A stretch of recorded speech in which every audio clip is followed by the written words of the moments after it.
Now, could you tell me exactly what you want from life?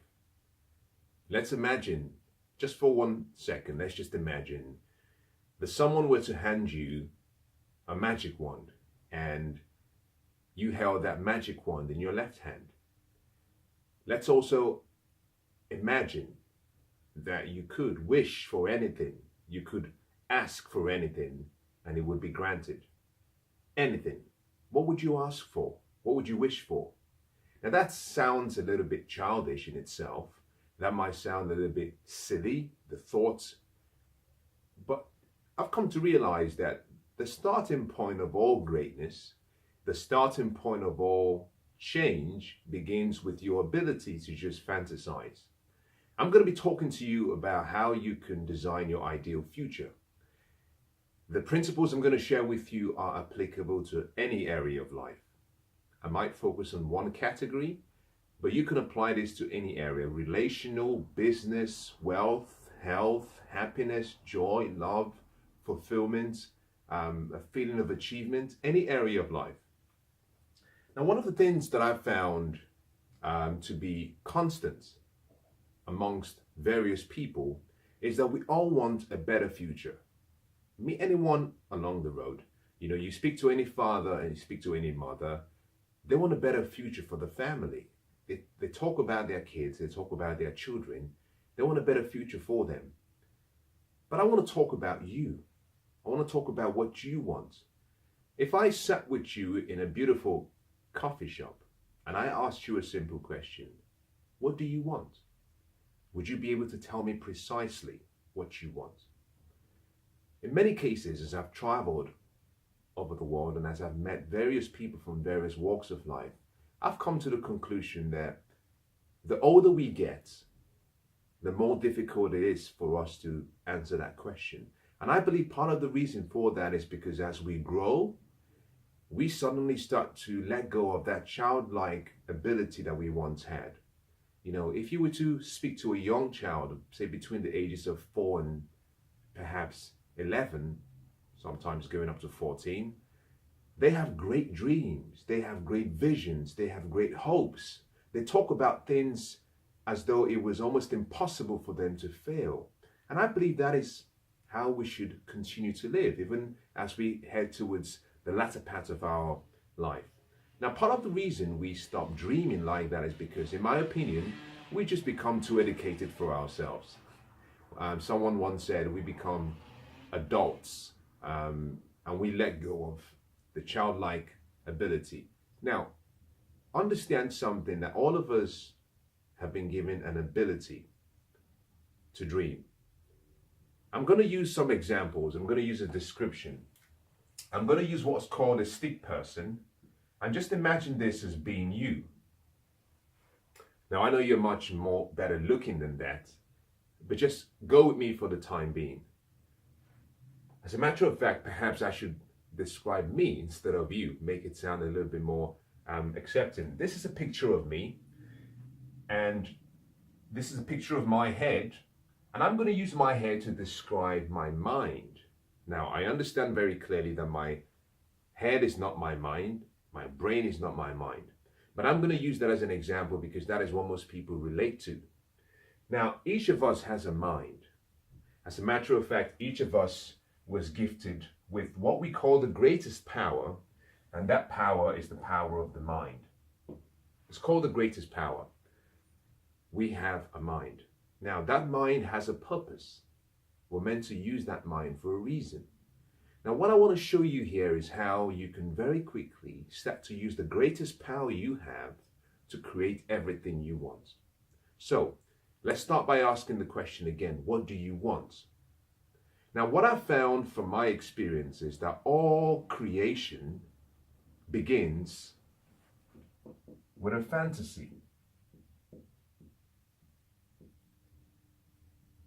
Begins with a fantasy, or perhaps you might call it a dream.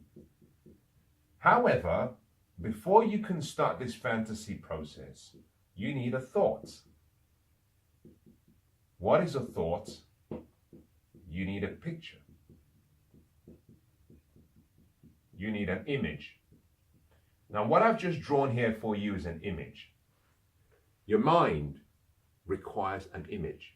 Your mind requires a picture. To create, you need a picture. Now, I want you to understand this now. If you're going to create the life that you want, you're going to start with a dream. You're going to start with a fantasy. Now, some of the dreams you might have might seem really far-fetched. I'll give you a good example. I came to the UK, I came to London as a young boy. I came from West Africa. And if you were to travel back with me to Africa and you were to see the environment that I was raised in, now I was raised by two great parents, I should say, exceptional people, but the environment that I was raised in, we were relatively poor. We were financially destitute. Spiritually, we were wealthy. We had great philosophies about life and great attitude. And I believe that was the foundation for me starting to pursue some of my dreams. So from where I am today, and if I were to compare that with where I came from, it just seems so far-fetched. But it all began with a dream. And here is the point. Sometimes you have to have a dream so big that it excites you, but also it terrifies you. Now, many people that I've met want a better life, but they think it's not possible. And I simply say to them, all things are possible if you believe. You see, whatever you can conceive in your mind, whatever you believe, you can achieve. Now, Confucius said something that I really like. He said, whether you think you can or you think you can't, you're right. And that's such a very simple statement, but it's powerful. Now, what does that mean? I think in the words of Andrew Carnegie, I'm going to try and explain what Confucius means. Now, Andrew Carnegie was one of the wealthiest men who ever lived. As a matter of fact, he's probably recognized to have been perhaps the first billionaire who ever lived. He was a great philanthropist. He did so much. He gave out so much. Now, one of his goals, which I found very inspiring, was he said, I'm going to spend the first half of my life accumulating wealth. And then I'm going to spend the remaining half of my life giving it all away. Now, I found that to be extremely empowering. And sometimes you need a vision so strong that it pulls you towards it. But Andrew Carnegie said that any idea that is held in the mind, any idea, any thought, any image, any picture, any idea that is held in the mind, that is emphasized. Now, what that means is that you continue to replay, continue to repeat. That is emphasized in the mind. That is either feared, which means, in this case, it's a negative. That is either feared or revered, will begin at once to clothe itself in the most convenient way possible. What does that mean?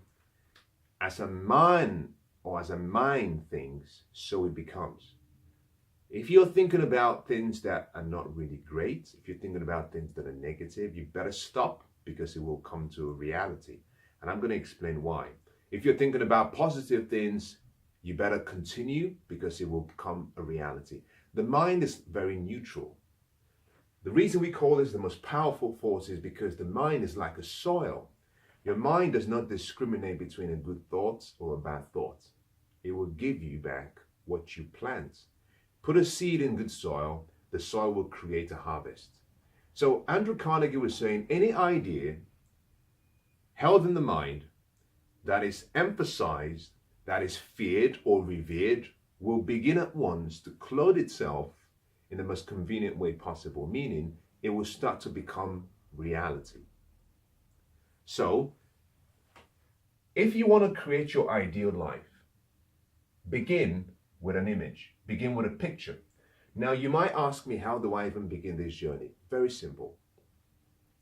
I want you to find somewhere very quiet and get yourself into a very comfortable position. If you can, get a legal pad or a journal or a pen, and I want you to just ask yourself a simple question. If I had my life to live all over again, assuming that I was the architect of my life, how would I want to design the life? Who would I want to be? Where would I want to have gone to, traveled to? Who would I want to share my time with? Now, just start asking yourself some simple questions. And as you ask those questions, what you find is that every answer to life is hidden in a question. If you ask empowering questions, you get empowering answers. By asking those questions, what you find is you start to attract the answers to those questions. You find that a lot of the answers have been hidden in the recess of your mind and your heart for so long. They just haven't had the opportunity to be drawn out. Now the questions draw them out. Now, whilst you're staying there in the beautiful, quiet position, let's assume perhaps you don't have a journal and you don't have a pen. Another way to do this is ask yourself the question, who do I admire? Who do I admire? And what part of their lives? Now, remember this, that you're not trying to play down the greatness in you. By looking to other people, you're simply trying to not look up to them. You're trying to see yourself through them. You see through them, you don't look up to them. Because if you look up to someone, then it means you're holding them on a much higher pedestal, meaning you believe that they're better than you. But we all have the same mind, and we have access to the same power. So all the same, we can achieve exactly the same level of success in our respective ways. In our respective ways. We have the same potential, it's unlimited. Whatever we can conceive in our mind, we can achieve. So sit there and ask yourself the simple question, who do I admire? And what are the great qualities they have in their lives that I would love to see in my life? Now, you might come up with things such as they're loving, they're very honest, they're hardworking, they create great energy around people, they're making a difference. Now, slowly you're starting to create pictures. And what you find, for example, is as you start to think of these people, you're not really thinking about letters and words. You're thinking about pictures. For example, if I asked you the question, what's the color of your room? The room you're watching from now, if you're in a room, or perhaps if you're in a, perhaps in a car listening, perhaps if you're running. But if I were to ask you, what is the color of the room you're in? Or the color of the room you sleep in every day? One of the things you find is that your mind travels back to the same place. And what you see is a picture. You see yourself in the room. That's the way you can answer that question. So by asking yourself questions about what qualities do I admire in other people, you're creating pictures. Now, once you've started this picture creation process, what you've done is you've allowed an idea to come into your mind. Your mind is split into two parts. You have your conscious mind and you have your subconscious mind. Your subconscious mind is powerful. Now, we call your conscious mind your creative mind. We call your subconscious mind your spiritual mind. In your conscious mind, you have what we call intellect. This is your intellectual mind. In your subconscious mind, we call your emotional mind. Now, just stay with me here because I'm about to share some of the greatest lessons that I've learned from some of the best people who've ever lived. Now, mind science is so powerful. I wish I had learned this at a young age. Each of us has 5 senses: sight, sound, touch, taste, and smell. Now, when I ask you the question, what is the color of the room you're watching from? Automatically, you were using your senses. The sense of sight. You were able to go back to that space and see through your eyes. These 5 senses we learn, we're taught about. Because through education focuses on what we call academic and professional. And through academic, we learn how to read, which is sight, how to write, which is touch, and various other aspects of learning. So the five senses we've developed, we understand it. But we also have, in addition to these five senses, we have five higher faculties of the mind: imagination, will, intuition, reason, perception. If you want to create your ideal life, you're going to have to use your five senses combined with your higher faculties, particularly your imagination. Now, by allowing this idea that you've imagined to come into your creative mind, you now have a picture here. This is still in your conscious mind. In your conscious mind, that idea remains there. It doesn't do anything. It cannot create the life you want. In order for you to create the life you want, you've got to move that idea from your conscious mind down to your subconscious mind. Now, let me explain what the subconscious mind is so you understand. The subconscious mind, or the spiritual mind, is what we call infinite intelligence. For an idea to go from your conscious mind down to your subconscious mind, what you need is emotions. You must emotionalize the idea or the thoughts before it can go from your conscious mind to your subconscious mind. Once it's been emotionalized and once it's been repeated continuously with complete conviction and belief, that idea that once resided in your conscious mind moves into the subconscious mind and is passed on to infinite intelligence. That begins the creation process. As a matter of fact, by thought, what you want is created. By thought. By expectation, which is what you do in your subconscious mind, through belief, what you want is sent to you. By action, you receive it. So, what you must do is take that idea, get emotionally involved with that idea. Now, what does that really mean? Okay, let's assume that one of your dreams is you want to buy a car. Okay, how do you make this practical? Let's go back. Engage your five senses. Five senses: sight. What does the car look like? What is the color? You must be specific. You see, we live in a world and in the universe where the power is infinite. You know, some people call it God. Science calls it energy. Doesn't matter what you call it, but the power is infinite. But you have to be definite.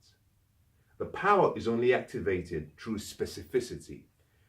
You know, faith is only complete if you're precise. The color, sight. Sound, what does it sound like? You know, go to a showroom, go to a place and start the car and get the feeling of the car. Whilst you're inside it, the sound. Whilst you're outside, the noise from the exhaust pipes. Maybe whilst you're inside, the sound system, the music playing.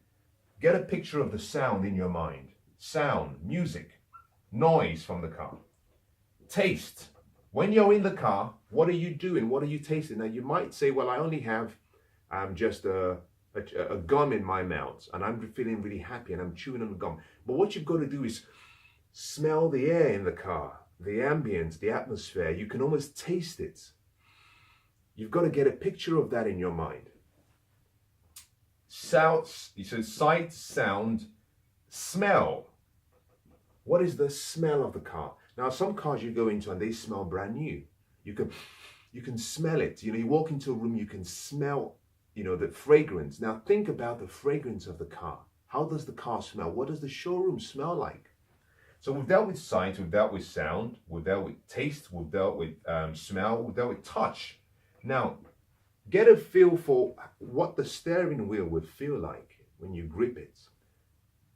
The gears, various parts of the car. You know, now you may not be able to go to a showroom and do this, but you can do it in the mind. And the reason is simply because the mind, subconscious mind, cannot tell the difference between what is real and what is imagined. So, any idea you create in the conscious mind and you emotionalize it like we're doing now, your subconscious mind will believe it.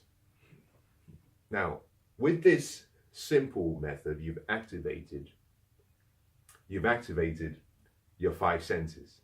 The next question is, how do we then activate the higher faculties, and which of the higher faculties do we need? Very simple. Imagination, will, perception, reason, intuition. 5 higher faculties. Now, how do you engage these? Number 1, imagination. Begin to see yourself in your mind's eye. Imagine yourself in a theater. You're sitting down in a theater for one person, just you. The room is dark. On comes the screen. On the screen, you can see a motion picture of you. You're driving the car. You're parking the car. You have friends at the back of the car. You guys are having fun. You've got music playing in the background. Imagine this being a commercial, and you're the star in the commercial, and it's your dream car. And in the car, you have everyone that you love. Maybe not everyone, the people you want. But I want you to imagine this movie. You're watching a movie of you in that future with your dream accomplished. That is how you use your imagination. Secondly, mental rehearsal. You rehearse. What you've done in the first instance is you're seeing yourself. You're seeing yourself. The next thing you want to do is you want to be doing, you want to do. So now imagine yourself maybe washing the car, cleaning the car on the inside. You've gone shopping, bringing out groceries from the car. That's mental rehearsal. Maybe you're driving. Imagine yourself changing gears, driving traffic lights, stopping suddenly. That is you living. You've seen it. Now you're living it. The next thing you do, this is the imagination. The next thing you want to do is what we call autosuggestion. Autosuggestion is simply a process of you using words to suggest things to your mind. How do you do that? Make a goal. Write a goal down. You might say, I, in the present tense, I have, or I am the proud owner of a red Ferrari, whatever the model is, by, you put the date. The more you review that goal, the more it's re-emphasized. Remember what Andrew Carnegie said, any idea that is held in the mind, that is emphasized, that is either feared or revered, will begin at once to clothe itself in the most convenient way possible. Autosuggestion is powerful. Now, some people say affirmations do not work. That's nonsense. Anyone who says affirmations do not work doesn't understand the mind. This is what Paul the apostle said. He said, be ye not conformed to the world, but be ye transformed by the renewal of your mind. Meaning, you've got to keep going back.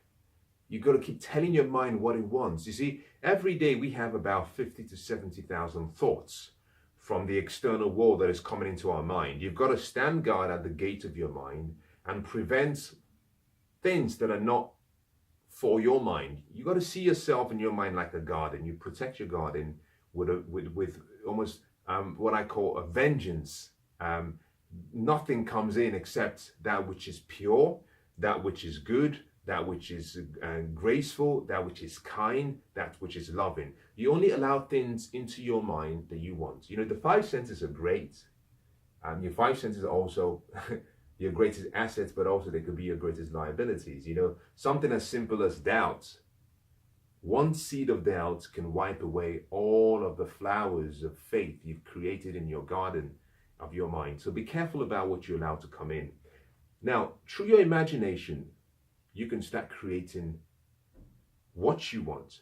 Now, I talked about affirmations, and here is my point on affirmations. Make a list of things. And I love self-talk. I heard someone say that self-talk is you saying to yourself what you would have wished other people would say to you. So create a number of statements surrounding your goal, and every day keep saying it. Because I found, because the mind cannot, the subconscious mind cannot tell the difference between what's real and what's imagined, the more you repeat those words, those pictures, the more the mind starts to believe. Now think about this. I believe it was in the 1970s, a basketball team were split into 3 groups. The first group, they were given a basketball and they were given an instruction. Every single day for a certain period of time, they were to practice doing free throws every day. The second group were asked not to practice, but every single day during the time frame, same period, that they were to simply close their eyes and imagine themselves shooting perfect free throws. Perfect free throws. And the last group were asked to do nothing. At the end of the period, they tested all 3 groups. What they found was the first group, I believe, scored about 24. I'll use that as a number. So they did very well because they had been practicing. The second group, I think they scored about 23. Now this was the group that didn't actually hold the ball. All they did was use their mind. They scored almost the same amount as the first group. Now the third group, obviously they didn't do well because they hadn't practiced, but that was expected. Now the point of this was, the whole exercise was to prove that autosuggestion, by using your mind, you can achieve anything you want. Imagination, we've talked about. Get an image, put it in the mind, and keep replaying that image. The more you emphasize that image, the more it takes form. What is will? Your will is simply what we call willpower. The best way to describe this is focus. I love Steve Jobs because of what I believe was one of his greatest qualities, which was about focus. Now, I heard something that John Ivey, who used to be his chief design officer, said. He said that Steve will walk around the office and come up to him and say, "How many times today have you said no?" Steve was obsessed about the word no, because Steve believed that you had to focus on one thing and be exceptional in that thing. He used to say, well, the more you entertain distractions, the more it sabotages you and robs you of what you should be doing. Your will is simply your ability to take that idea you've created, I want a car, and you burn that idea so deeply into your mind to the point where that's all you think about. That is all you think about. There are a few people in history who have had an amazing will. Someone like Napoleon Bonaparte is considered to have been an amazing, had an amazing level of willpower, his ability to hold an idea. Now, there was another Spanish soldier, Hernan Cortes, who loaded his men into boats, sailed to an enemy's ship. He had had this obsession for so long. Upon arrival, he burned all of the boats, turned to his men along the shore, and gave one of the most inspiring speeches. He simply said, "Listen, you can see the boats going up in flames. That means we have 2 options only. We either march forward and we succeed, or we perish." Now, they marched forward and they succeeded, but he had a focus. He knew what he wanted. Now, look at everyone who has achieved success. They have an obsessive focus. If you can take this idea you have and focus on the idea, you will achieve it. What does that mean? It means every morning when you wake up, that's what you're thinking about. Every evening before you go to bed, that's what you're thinking about. During the day, that is what you're thinking about. Is the focus that pushes you to action. The focus drives you into action. Perception, reason, and intuition, I'm not going to talk about in detail, but let me give you an idea about how they work. Perception is about how you see things. Perspective. How do you see things? You might be one of those who you go to a showroom and they say, "Well, we don't have a red car." And you say, "Well, it's not for me." You might go and they say, "Well, it's too expensive." And you say, "Well, it's not for me." I like a story, the best way of describing perspective and perception. 2 men stand in a prison cell. They look out the window. The first man, all he sees are iron bars that are keeping them within that 4 corners of the wall. The second man looks out the same window. What he sees is a beautiful sunset. What was different? Perception. Every coin has 3 sides: the heads, the tail, and the edge. Some people would only stand on one side, and so all they see is the head or the tail The intelligent ones are normally those who can stand on the edge and look to the left and look to the right. If you're going to achieve greatness, you need great level of perception. Reason is simply your ability to think. How do you think? Very powerful. You need thinking to succeed. Intuition deals with how you perceive the energy. Now, guess what? Why is this important? Because there will be times when you're going shopping for your car, you walk into a showroom, you walk to a car, and your intuition just says, not this car, not this one. Something doesn't feel right. Now, most ladies have a great level of intuition, and they always often say, something doesn't feel right. Now, I love it when a lady says something doesn't feel right, because you know that higher faculty in her is at work. And should I use the word, that higher faculty of intuition is measuring what we call spirits. You see, we're all spirits. Some people use the reference to Trinity, meaning I'm a spirit, I live in a body, I have a mind. Some people say I have a soul. You're three in one.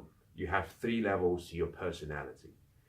Ladies have great levels of intuition, those who have developed it. We all have the same level of intuition. Some have worked better at developing it.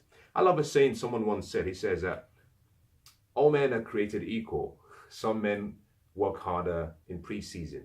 Now, I'm not being gender specific right here, but you get the drill. The point is that your intuition helps you sense. Your five senses will show you things as they are. Your intuition communicates from your inner person and tells you that the energy isn't right, or the energy is right. I'll give you a good example. Every time I purchased an investment property, if it's a property that is available, that is completed, that is built, as soon as I walk on the land, as soon as I walk into the property, my spirit tells me if it's for me or if it isn't for me. It's very strange. I'm not suggesting that I have a great level of intuition. I'm simply saying that I rely on my intuition and I try to develop and train it. There have been places I've walked into. It's beautiful, yes. It meets all of my criteria, yes. And I just say, not for me. And within 30 seconds, I'm off. Because the energy I'm picking up is not for me. Similarly, think about this. If you've dated, not always, but during the period, one of the things you might have found is that you walk up to someone and you say, it was nice to meet you, but I have to go. Because the energy is not there. It's not about them being beautiful physically. It's not about them being intellectually sound. It's just that the energy, your spirit and their spirit are not in the same frequency or vibration. You're feeling something that tells you something is not wrong, but something is not for you. It might be right for someone else, but not for you. That is how you use your higher faculties. Now, this is important. Now, let's go back to how we started. We simply said, fantasize. Now, I'm gonna conclude this because I've spent more time than I should have, but I'm happy I did. I think we're talking about something that is so vital, something that has the potential and the ability to change your life. Now, once you've gone through the process of fantasizing about your dream, the next thing you must do is document it, write it down. You need to get a vision statement. A vision statement. Write it down. You know, Solomon said, where there is no vision, the people perish. Now, that doesn't mean the people simply die. That is a word used to represent various terms. It means the people lose hope. It means the people lose self-discipline. It means they lose the excitement and inspiration for the future. But also it simply means that they die in their spirit, meaning they lose sight of who they really are. You need vision. Every country needs a vision. Every business needs a vision. Every individual needs a vision. You need a vision in all areas of your life. What you want to be, what you want to do, what you want to have. So write your vision down in a statement. Now, this statement needs to be concise. And it must be, in my opinion, no more than 150 letters. Now, this is not your entire life, it's a vision for an aspect of your life. Why does it have to be this short? So that you can easily remember it, so you can take it with you, you can read it regularly, but you need to write your vision down. You see, an idea you have in your mind that is not crystallized in written form is just a wish. You must give it permanence by putting it in writing, and the more you write it down, the more you re-emphasize that in your mind. Number 3, once you've written it down, this is the most important part. Take action. And I want to spend a few minutes on this part of the process. What does take action mean?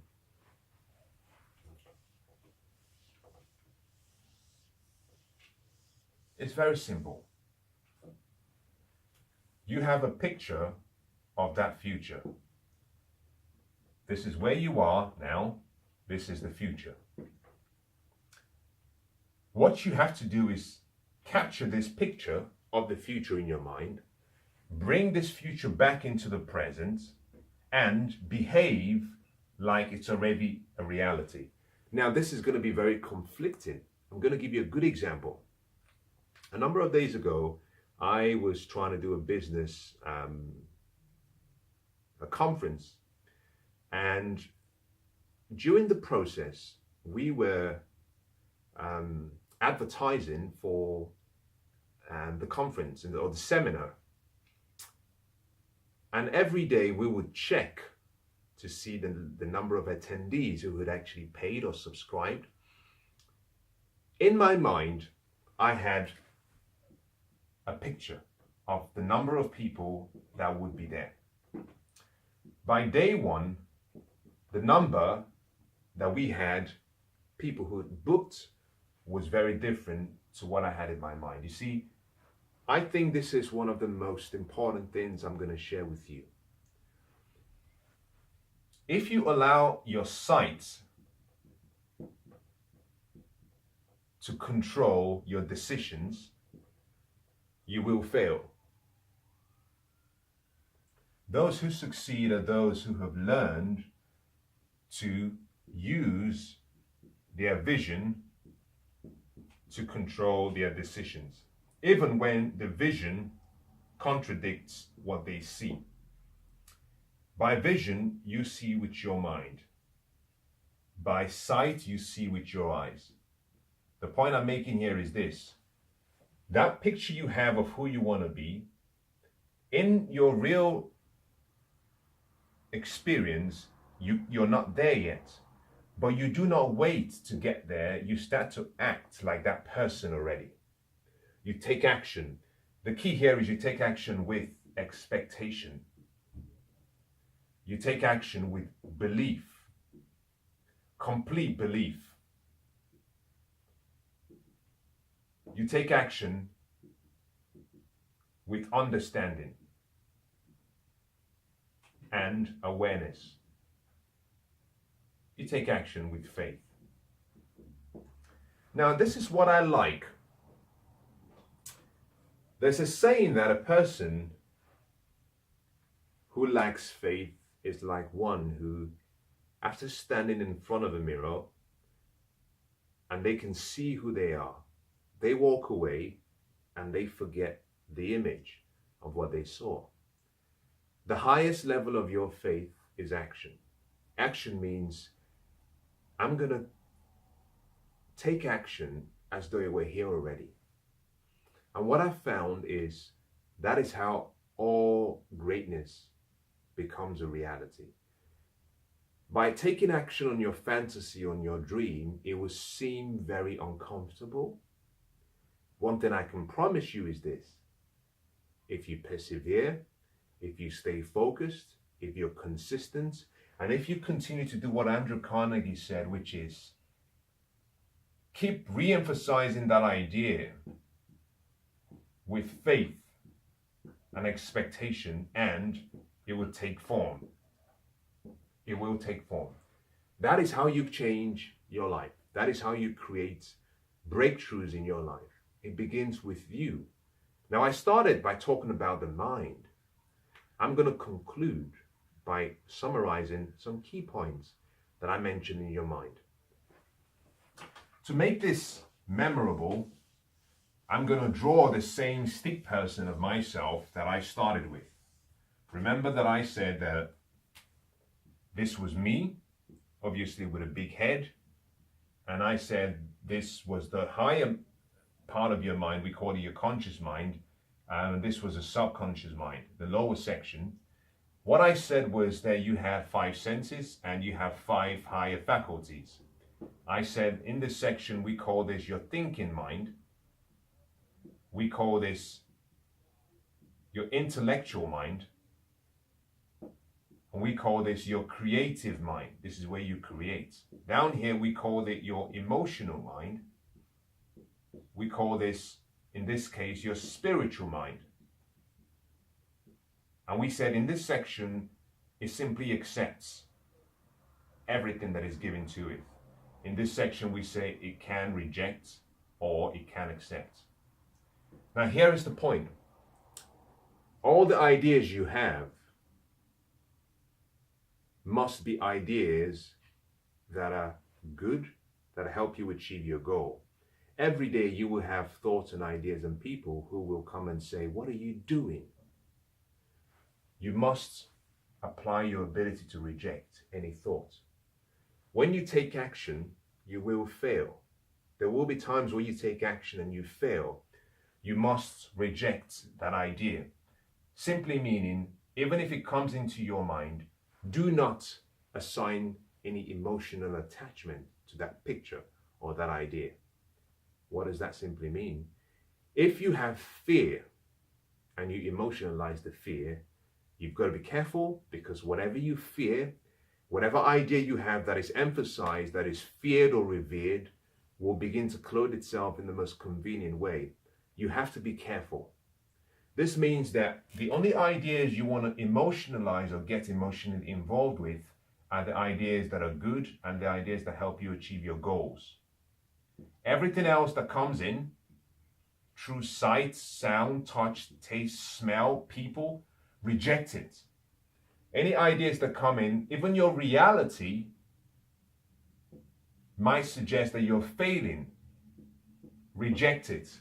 Do not get emotionally involved with it. Only use what you can see in your mind. And the more you impress that idea, and the more you support that idea with massive action with conviction and faith, you will succeed. You will succeed. Now, I hope that's been useful. Allow me to wish you the best in what you do. God bless.